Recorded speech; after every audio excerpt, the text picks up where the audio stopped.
Hi అండి. ఇవాళ healthiest recipe ఒకటి చూద్దామా? అదేనండి జొన్న జావ. పెరుగులో కలుపుకొని తీసుకుంటే చాలా చలువ కూడా చేస్తుంది. దీనికోసం ముందుగా ఒక గిన్నె తీసుకొని అందులో ఒక 2:30 గ్లాసుల వరకు వాటర్ పోసుకుందాము. ఒక అర గ్లాస్ వాటర్‌తో ఇక్కడ నేను ఒక 3 స్పూన్స్ వరకు జొన్న పిండిని తీసుకుంటున్నానండి ఒక గిన్నెలో.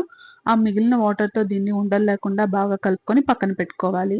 ఇప్పుడు పొయ్యి మీద పెట్టుకున్న నీళ్లు మరుగు వచ్చేటప్పుడు ముందుగా కలిపి పెట్టుకున్న జొన్న పిండిని కూడా బాగా కలుపుకుంటూ పోసుకోవాలండి. ఉండ అనేది ఎక్కడా కట్టకుండా.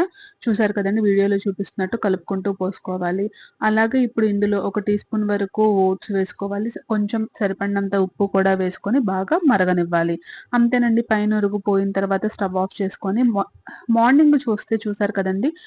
జొన్న జావ అనేది కాస్త గట్టిపడింది. ఇందులో పెరుగులో కలుపుకొని తాగవచ్చు. అలాగే తీసుకోవాలంటే తీసుకోలేమండి. ఎందుకంటే కాస్త చిరు చేదు ఉంటుంది.